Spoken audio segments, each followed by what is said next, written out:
आज उसी band formation को हम एक ग्राफिकल प्लॉट के माध्यम से समझने की कोशिश करेंगे।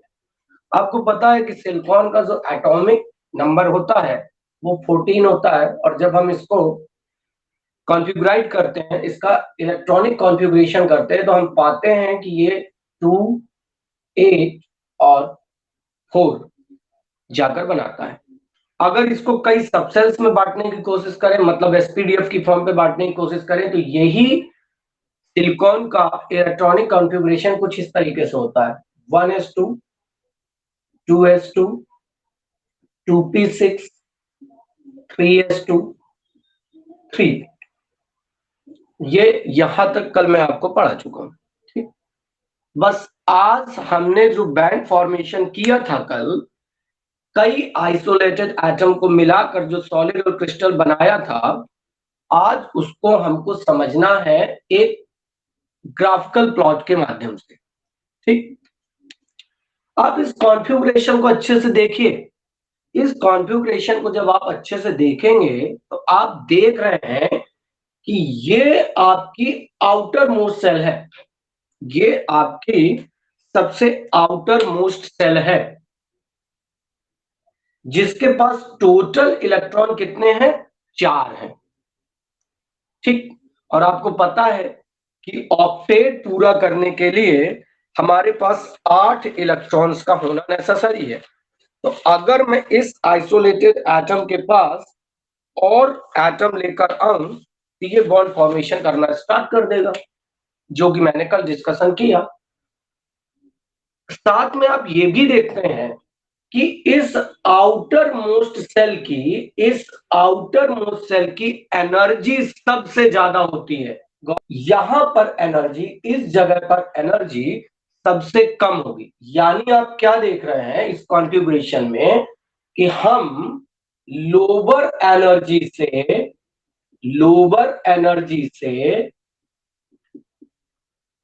हायर एनर्जी की ओर बढ़ रहे हैं, हायर एनर्जी की ओर बढ़ रहे हैं। ठीक, कितने लोगों को इंटर एटॉमिक डिस्टेंस, यानी अब जो ग्राफ हम लोग खींच रहे हैं, वो ग्राफ हम खींच रहे हैं एक energy versus inter atomic distance के लिए। तो पहले मैं एक आइसोलेटेड एटम के लिए खींच रहा हूं। तो बेटा मैंने आपको कल बताया था कि आइसोलेटेड एटम वह एटम होता है जिसके आसपास कोई दूसरा एटम ना हो, आसपास ये किसी दूसरे एटम के साथ इंटरेक्ट ना कर पाए, या अगर एटम हैं भी एक से ज्यादा तो उनके बीच स्पेस बहुत ज्यादा हो, उनके बीच जो स्पेस है वो क्या हो? बहुत ज्यादा हो। ठीक, तो एटम में इंटर एटॉमिक डिस्टेंस होती ही नहीं है, इसको मैंने क्या कर दिया? हटा दिया, मतलब इसको लिया नहीं, सिर्फ एनर्जी का ग्राफ खींचना स्टार्ट किया। देखिए सबसे पहले कौन सी स्टेट्स है?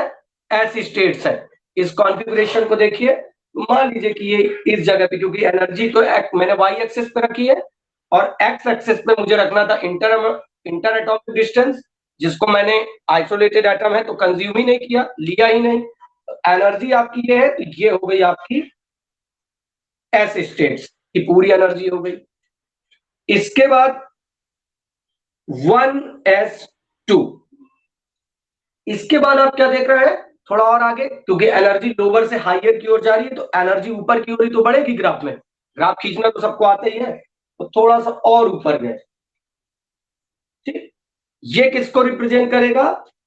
2s2 को, 2s2 को। और थोड़ा बेटा आगे गए, क्या है? 2p6। ओके, ये हो गया 2p6। और ऊपर गए, क्या देख रहे हैं? 3s2, 3s2। और ऊपर गए तो आपने क्या देखा? 3p2। सब सेल है, इसके पास 2 स्टेट्स होती हैं।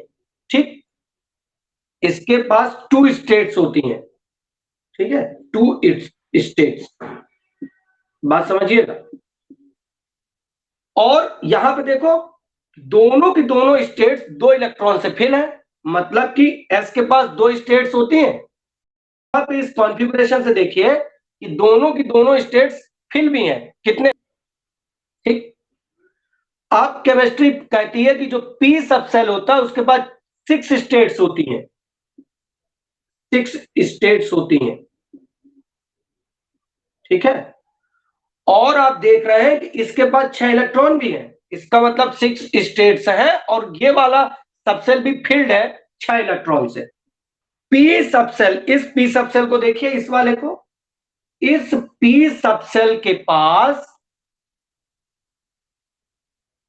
हाँ, इस पी सबसेल को देखिए, इस पी सबसेल के पास स्टेट्स तो 6 होती हैं, परंतु फिल कितनी है, 2। तो बेटा इम्पिटी कितनी हुई, ये एक आइसोलेटेड एटम सिलिकॉन का लिया, उसका ग्राफिकल प्लॉट मैंने बना दिया।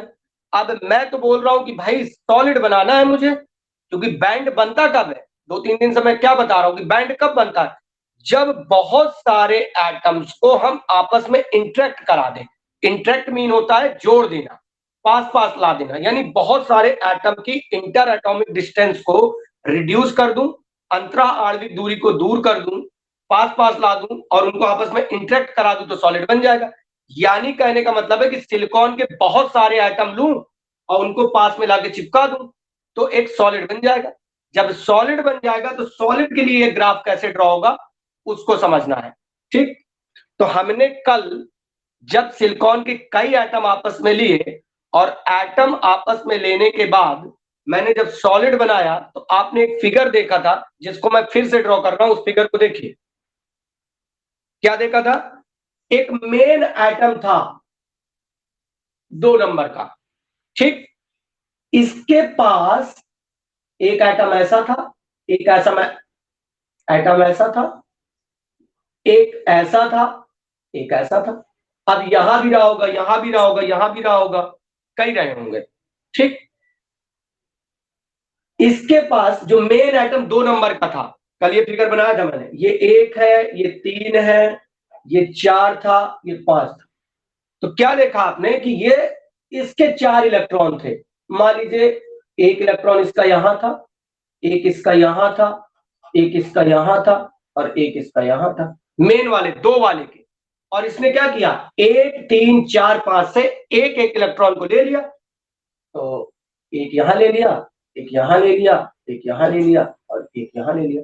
और आपने देखा कि इस मेन वाले एटम ने अपना ऑक्टेट पूरा कर लिया और एक बॉन्ड का फॉर्मेशन कर लिया, और उस बॉन्ड को हम लोगों ने नाम दिया था कोवलेंट बॉन्ड, जिसे हम लोग बोलते हैं सहसंयोजी बंध। इतनी चीज कल आपने देखी। अब देखो बेटा अंतर क्या हुआ, कल और आज में अंतर क्या हुआ। जब हम एक आइसोलेटेड एटम लेते हैं, यहां देखिए, जब हम एक आइसोलेटेड एटम लेते हैं तो मान लीजिए कि ये न्यूक्लियस हो गया, ठीक, और यहां पे इलेक्ट्रॉन प्रेजेंट है। तो आइसोलेटेड एटम के केस में इस इलेक्ट्रॉन पे ओनली इस न्यूक्लियस का इंफ्लुएंस है। इंफ्लुएंस का मीन होता है प्रभाव क्षेत्र, मतलब।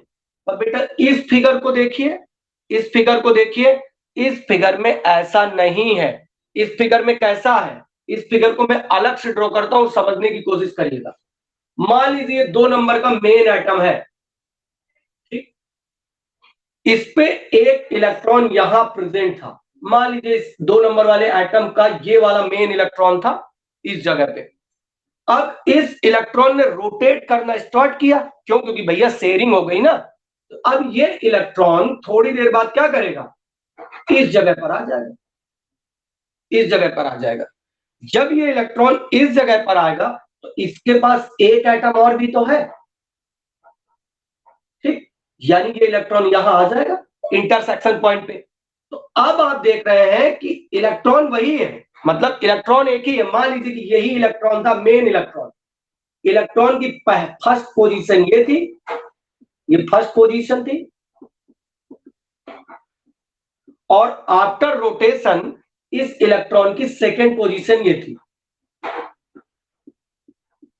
सेकेंड पोजीशन ये थी। ओके, क्या देख रहे हैं आप भाई, इसका भी तो न्यूक्लियस रहा होगा, इसका भी तो न्यूक्लियस रहा होगा, इलेक्ट्रॉन वही है। आइसोलेटेड एटम में आप देख रहे थे कि इस इलेक्ट्रॉन पे सिर्फ इस नाभिक, इस वाले न्यूक्लियस का जो है इंफ्लुएंस था, परंतु आप देख रहे हैं इलेक्ट्रॉन वही है और इस इलेक्ट्रॉन में इस न्यूक्लियस का इन्फ्लुएंस है और इस वाले न्यूक्लियस का भी इन्फ्लुएंस है। समझ में आया इतनी चीज कि नहीं आया? ये चीज समझ में आई?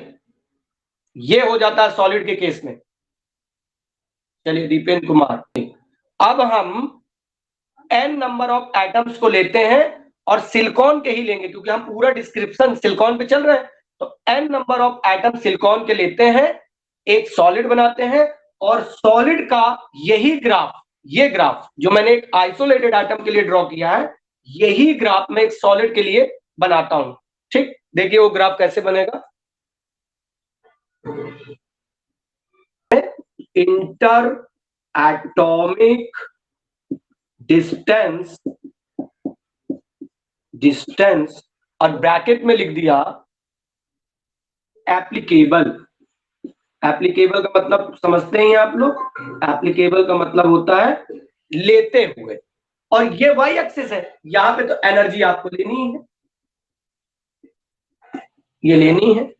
आप बेटा फिर से कॉन्फ़िगरेशन पे पहुंचिए, ऊपर फिर से मैं कॉन्फ़िगरेशन लिख रहा हूं क्योंकि सब कुछ कॉन्फ़िगरेशन है। क्या देखा था? 1s2, 2s2, 2p6, 3s2, 3p2। Okay, क्या देख रहे हो? ओनली ये वाला आउटर मोस्ट सेल है और यही वाला आपका बॉन्ड फॉर्मेशन में हिस्सा ले रहा है। ये हिस्सा नहीं ले रहा, ये हिस्सा नहीं ले रहा, ये हिस्सा नहीं ले रहा। इसका मतलब क्या हुआ? इसका मतलब ये हुआ कि अगर मैं एक सॉलिड के ग्राफ को खींचूं तो जो इनर सेल्स थे वो बॉन्ड फॉर्मेशन में हिस्सा नहीं ले रहे थे। इसका मतलब है कि उनकी एनर्जी अभी भी उतनी है जितनी पहले से थी। मान लिया कि मैंने 1s2 का यहां खींचा था, 2s2 का यहां खींचा था, 2p6 का यहां खींचा था, तो इन सबकी एनर्जी मैंने क्या कर दी? फिक्स कर दी। एक ग्राफ कॉमन खींच दिया, अलग अलग ना खींच के, और ये इनर सेल का एक ग्राफ खींच दिया, इनर सेल का, क्योंकि ये तो बॉन्ड फॉर्मेशन में हिस्सा नहीं ले रहे हैं। बॉन्ड फॉर्मेशन में हिस्सा कौन सा ले रहा है? ये वाला आउटर सेल। ठीक, ये वाला आउटर सेल आपका हिस्सा ले रहा है क्योंकि यही इलेक्ट्रॉनों की शेयरिंग करेगा। तो इन 3s2 और ये 3p3। इसके पास कितनी स्टेट्स होंगी? अब समझना, n नंबर ऑफ एटम्स लिए हैं मैंने। जब एक एटम था तो इसके पास 2 स्टेट्स थी। अब जब n नंबर ऑफ एटम्स लिए तो इसके पास कितनी स्टेट्स होंगी? 2n states. इसके पास होंगी 2n स्टेट्स। ठीक है, और 2n स्टेट्स है और पूरी की पूरी फील्ड है, फील्ड। सिमिलरली पी सबसेल है, एक एटम था, 6 स्टेट्स होती थी, n नंबर ऑफ एटम है तो बेटा कितनी स्टेट्स होंगी? 6n स्टेट्स होंगी। ठीक, और उस 6n स्टेट्स में 2n स्टेट्स भरी हैं और 4n स्टेट्स खाली हैं। तो फिर इसको मैंने थोड़ा सा स्टैंडर्ड वे में